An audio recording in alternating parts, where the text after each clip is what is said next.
Remember, a Hallmark card when you carry enough to send the very best.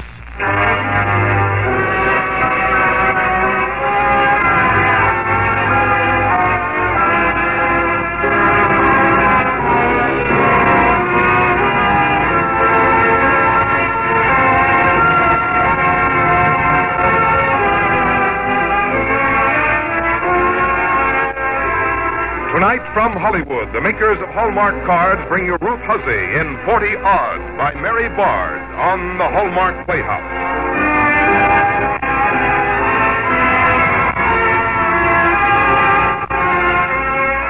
Each week, Hallmark brings you Hollywood's greatest stars in outstanding stories and presents as your host one of the most distinguished actors of the American theater, Mr. Lionel Barrymore.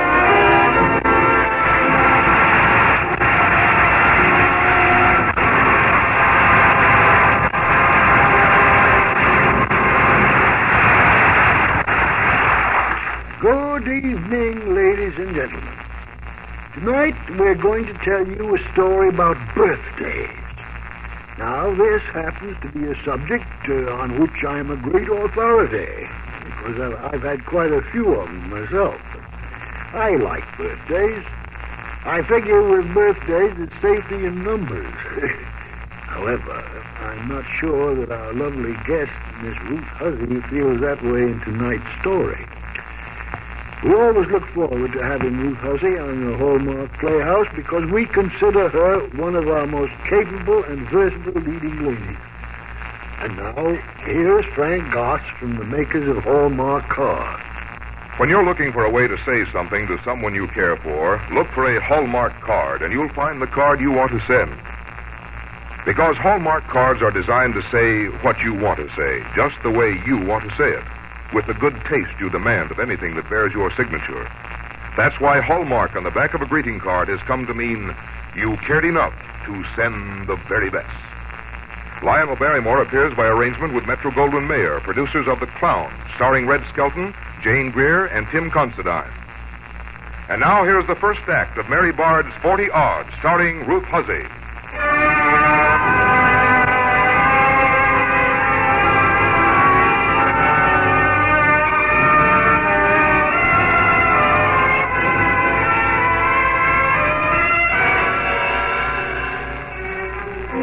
Mary hadn't slept all night. The restless hours had been spent in passing the years in review, and the parade was ragged and dissatisfying. And now the gray light of a November morning was creeping in the room, bringing with it a day that had to be faced. I had been listening to the badly muffled sounds of preparation downstairs. I usually enjoyed the little ceremony, but not this year. I braced myself against the footsteps approaching the door.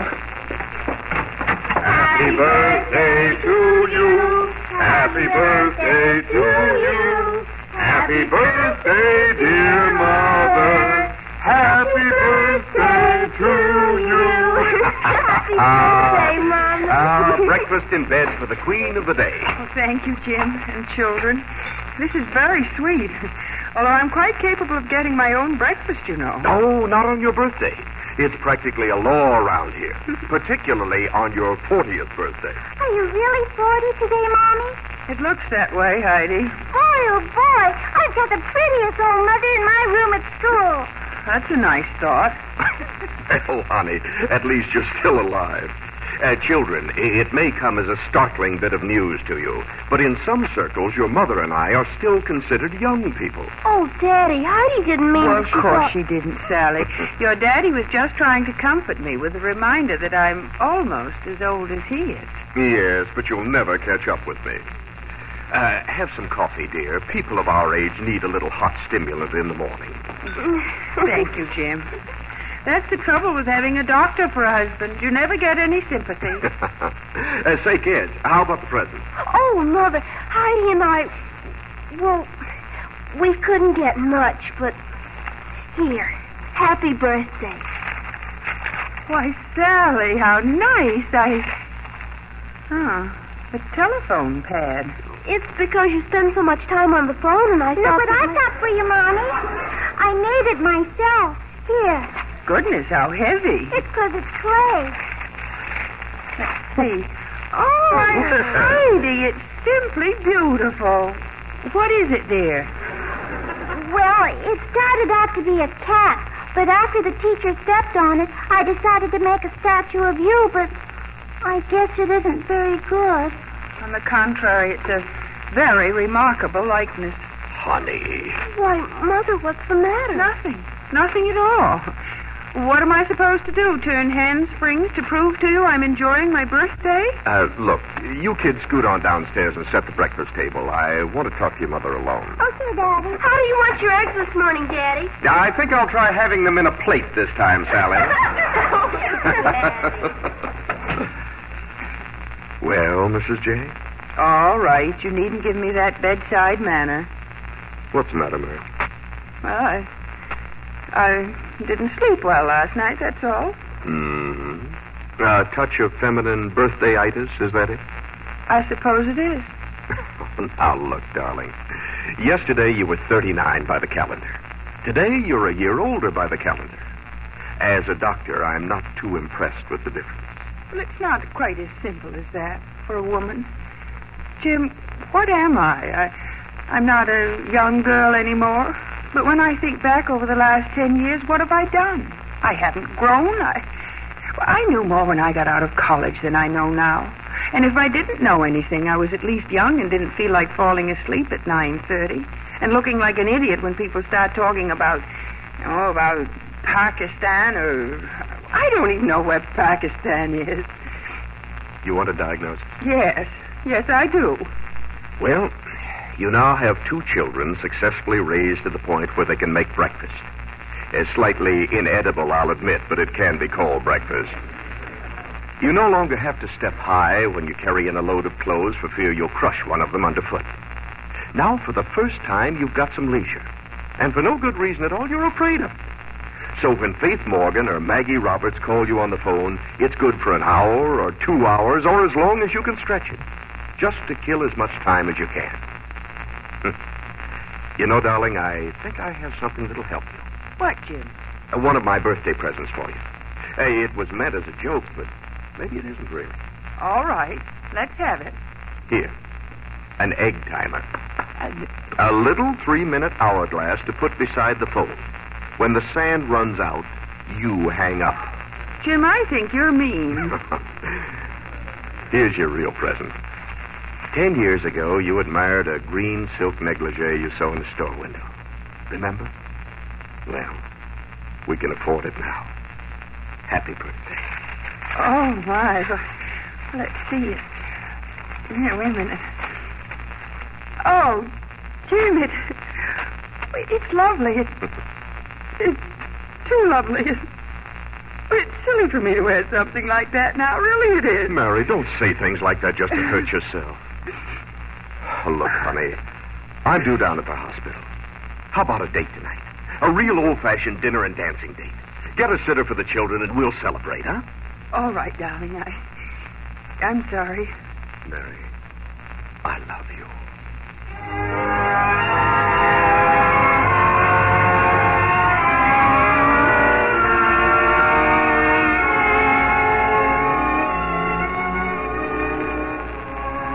Of course, Jim was perfectly right. After all, I was only a day older than I'd been the day before. It couldn't make that much difference. Or could it? I stood in front of the full-length mirror and tried to look at myself as though I were a third party, a detached, impersonal, and thoroughly realistic third party. My eyes turned slowly to the wedding picture that had stood on our dresser for so many years. I hadn't really looked at it for some time. I shouldn't have at that moment. I'd always quietly assumed I still looked like that. Of course I didn't. And I had the inescapable feeling that the change had all taken place somewhere implausibly between yesterday and today.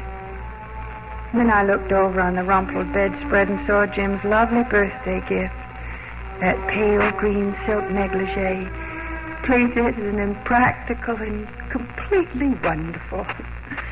And I laughed. Jim and the children had been so sweet and had tried so hard, and all they'd gotten from me was a long gray face. They deserved better than that. Squaring my shoulders, I marched out of the room to get the day going. I got the children safely off to school. Have a nice birthday, Bye, Mom. Goodbye, girls. And got the breakfast dishes washed and stacked, and got the beds made. I got a load started in the washing machine, and got the vacuum cleaner going. I was all through by 11 o'clock. I had nothing ahead of me until the girls were through with school. Nothing but time. Now, Mary, don't be a telephone slave. Don't waste your life on the telephone jabbering with Faith Morgan or Maggie Roberts. All right. Where's that egg timer? Okay, telephone. 3 minutes. Hello? Hello, Mary. This is Maggie Roberts. Oh, hello, Mag. I just had to call you up so I could wish you a happy birthday. You poor thing. Oh, my goodness, doesn't time fly? It just makes you sick at heart, doesn't it, Mary? Well, not really, Mag. After all, when you come to think of it. Just a second. I've got to turn over the egg timer. Oh, you have some eggs on? No. Go ahead, Maggie. What were you saying?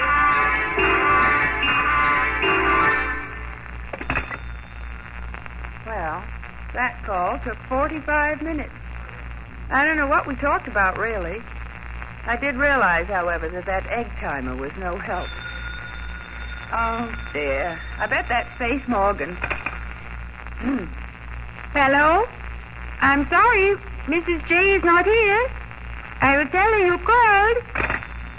Ha. Well, I licked that one. Or did I?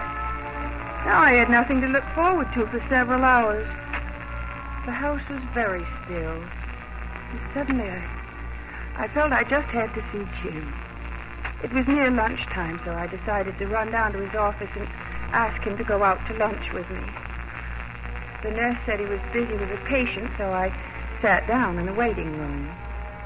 A moment later, a svelte brunette entered, wearing a dress that must have popped straight out of Vogue. In a neatly manicured voice, she announced herself to the nurse and then sat down beside me. I tried to guess her age, but that figure and that smooth walk had me baffled. Have you been coming to Dr. J for some time?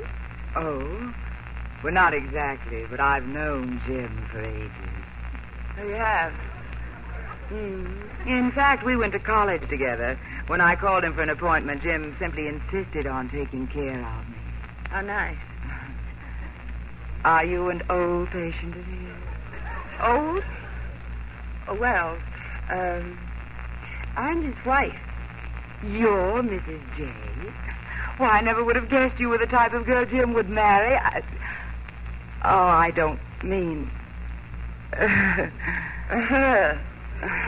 No, of course you don't. You must be so happy with him. Jim is so Viking, so absolutely Viking. Viking? Hi, honey. Miss Dawson told me you were here. I'm sorry, but I can't get out for lunch today. There just isn't time. Oh, hello, Candy. I'll be with you in a second. Said you two met? Candy Lawrence, this is my wife. We've been chatting. Good. I wish you'd have called me, Mary. I would have shifted appointments around, but we still have our date for tonight, haven't we? Oh, yes, of course. Fine. Hey, Candy, let's have a look at you and see what's wrong. Honey, I'll see you later.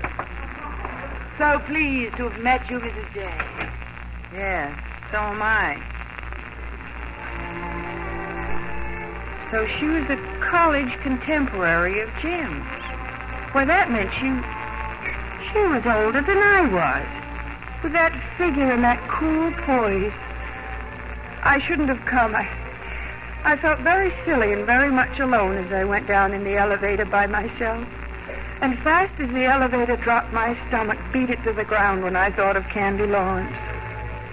But I knew that if I was in love with Jim at 20, I must be twice as much in love with him at the ripe young age of 40.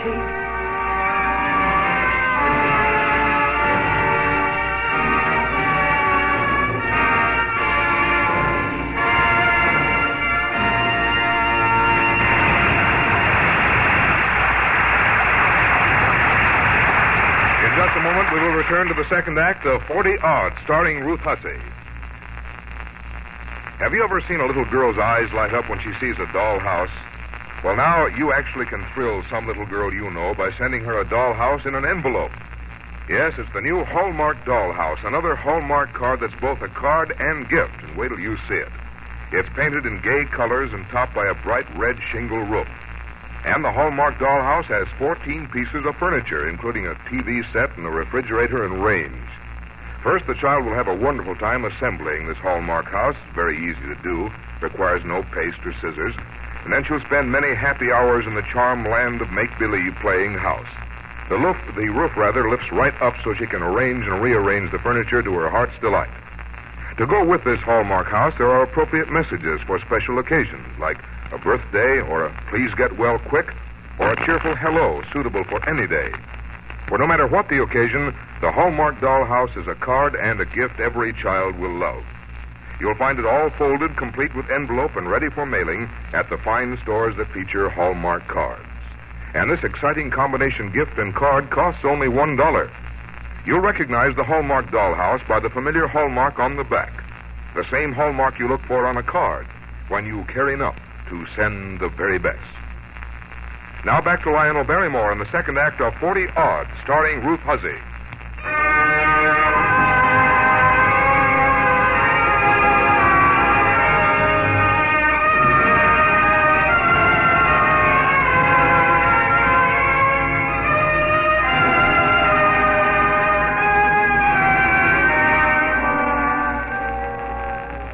Well, let's see now.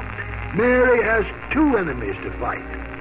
Not only her advanced age, but also what appears to be a rival for her husband's attention, one Candy Lawrence.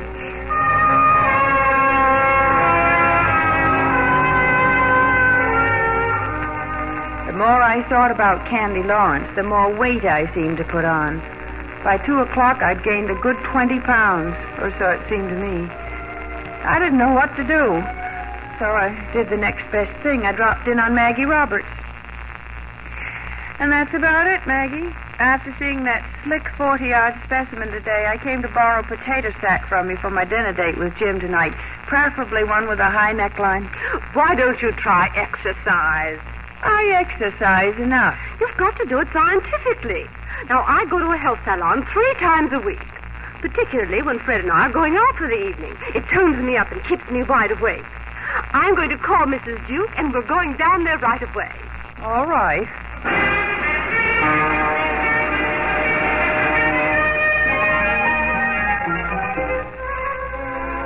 I began to get cold feet when they handed me a pair of long gray drawers and a long-sleeve gray sweatshirt. This get-up made me look about as fetching as a bundle of old clothes waiting for the Goodwill truck. But then the memory of Candy Lawrence bobbed into my subconscious. Those streamlined limbs, that negligible waist. I gritted my teeth and trotted out to the gymnasium floor. All ready, girls? Now you do just exactly what you see me do. Music.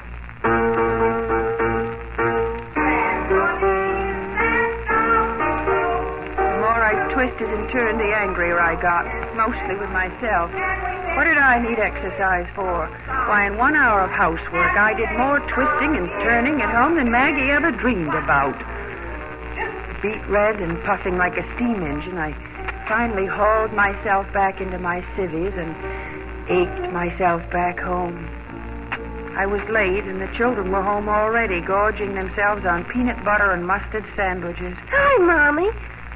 Holy cow! What's the matter with you? You look awful. Oh, don't be ridiculous, Sally. But you do, Mom. Nonsense.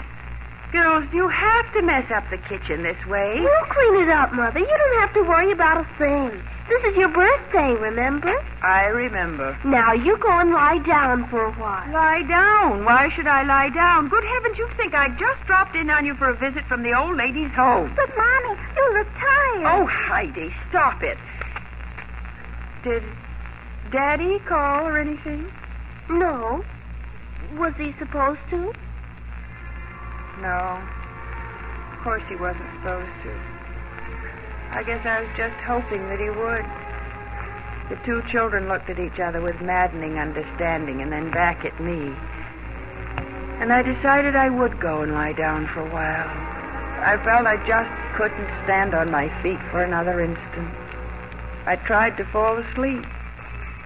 I guess I did. For a while, anyway.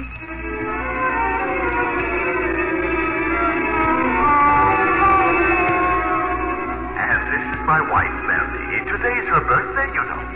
Mary, say hello to Candy. Hello. Candy is an old college chum. Candy went to college with me. Do you understand, Mary? Yes. Yes, Jim.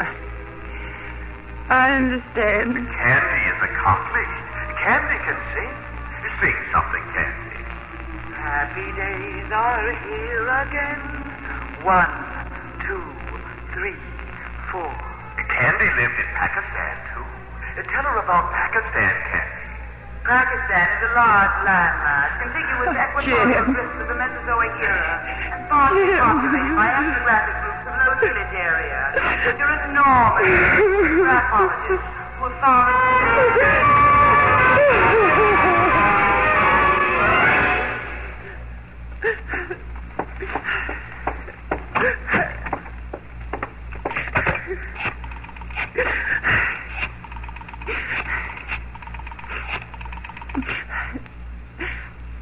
Hello? This is Mrs. J. Let me talk to my husband, please. Jim, I don't want to go out tonight. Well, I just don't feel up to it. No, please, Jim. Please, I just don't want you to make any arrangements. No. Goodbye.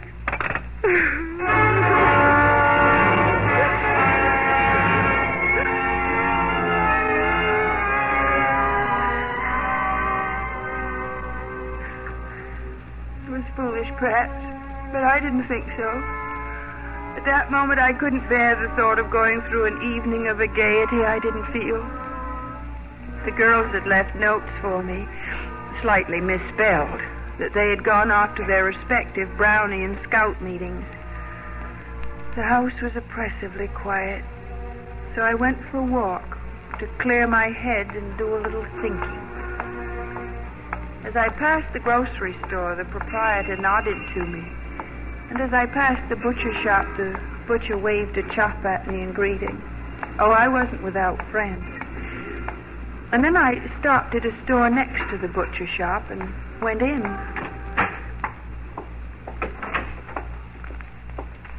Good afternoon. Is there something I can do for you? Well, I'm not sure exactly what I want. Well, have you read this yet? It's the most recent bestseller. I wondered, do you have a good book on Pakistan?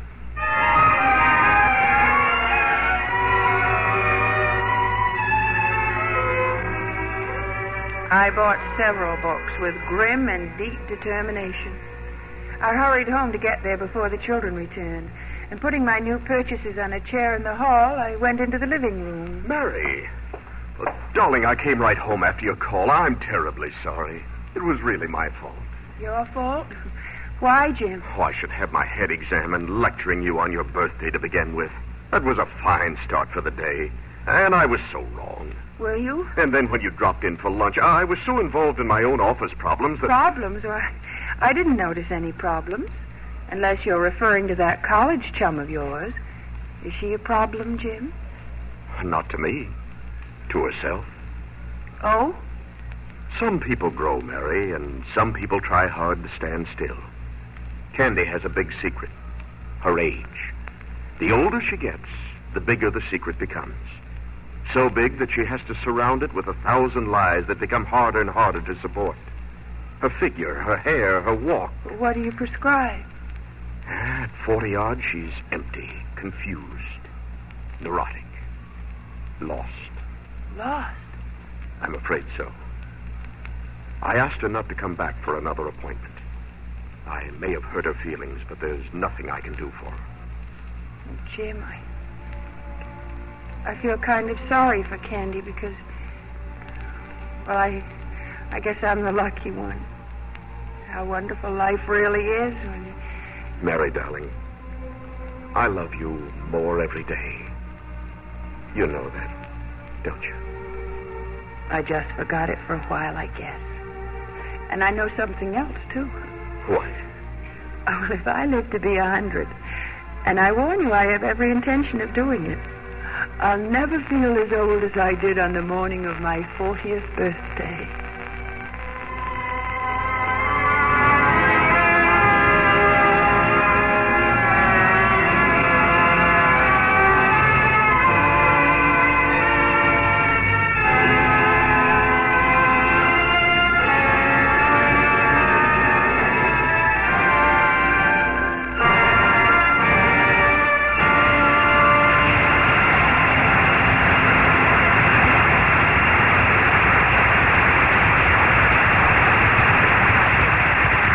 And Lionel Barrymore will return in a moment. If we had to define friendship in just one word, I think it would be thoughtfulness. Yes, thoughtfulness, or the wonderful art of thinking of others before ourselves, has been the essence of friendship from the beginning of time. And one of the nicest ways to be a friend is to remember our dear ones on their special days, on their birthdays or wedding anniversaries, or on the birthdays of their children. And that's why I want to suggest that you get a Hallmark date book for 1953. You see, the Hallmark date book is a handy purse-sized calendar booklet. Beneath each day of the year, you can jot down all the occasions you want to remember. And you'll find lists of the birthstones and flowers for each month, too, and the types of gifts to send on each wedding year. In the front, there's room for names and addresses. And on the very last page, a 1954 reference calendar. So why not start the new year out right?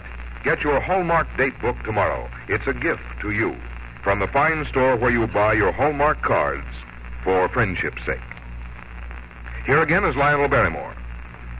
Well, thank you, Ruth Hussey, for a most charming performance. Why, thank you, Mr. Barrymore, for inviting me to appear on the Hallmark Playhouse. I enjoyed it very much. You know, I have 2 boys that are just about the ages of the girls in tonight's story. Robbie, who's 8 and a half, and Johnny, who's almost 6. Yes. I know, Ruth, I know. And let's see. Beside your busy family life, you fill your time in as a movie star, Broadway leading lady, your appearances on radio and television. Now tell me, Ruth, what do you do in your spare time? Well, I don't have much spare time anymore, but we do share a hobby, Mr. Barrymore. Oh, what's that? Painting. Oh, is that so?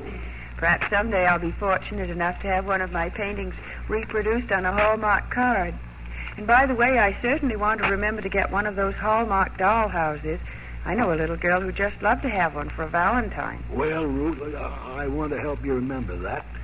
So I'm going to see to it that you get one of our Hallmark date books for 1953 as a special present from Hallmark Cards. It's a real handy reminder to carry in your purse, not only for Valentine's Day, but for all the important days throughout the year. Oh, thank you so much, Mr. Barrymore. Tell me, whom have you invited as your guest star next week on Hallmark Playhouse? Well, our star will be Fred McMurray. And our story is a charming bit of nostalgia by Bellamy Partridge called Big Family. Our Hallmark Playhouse is every Sunday. Our producer-director is William Gay. Our music was composed and conducted by David Rose, and our script tonight was written by Lawrence and Lee. Until next Sunday, then, this is Lionel Barrymore saying good night. Look for Hallmark cards that are sold only in stores that have been carefully selected to give you expert and friendly service. Remember, a Hallmark card when you care enough to send the very best. Ruth Hussey is currently appearing in 20th Century Fox's Stars and Stripes Forever. The part of Jim was played by Frank Nelson. Others were Margaret Brayton, Betty Lou Gerson, Ann Whitfield, and Barbara Jean Wong. Consult your paper for time and station of the radio presentation for Hallmark Television on the Air. This is Frank Goss saying good night to you all until next week at this same time when Hallmark Playhouse returns to present Fred McMurray in Big Family by Bellamy Partridge on the Hallmark Playhouse. This is the CBS Radio Network. This is KMBC, Kansas City, Missouri.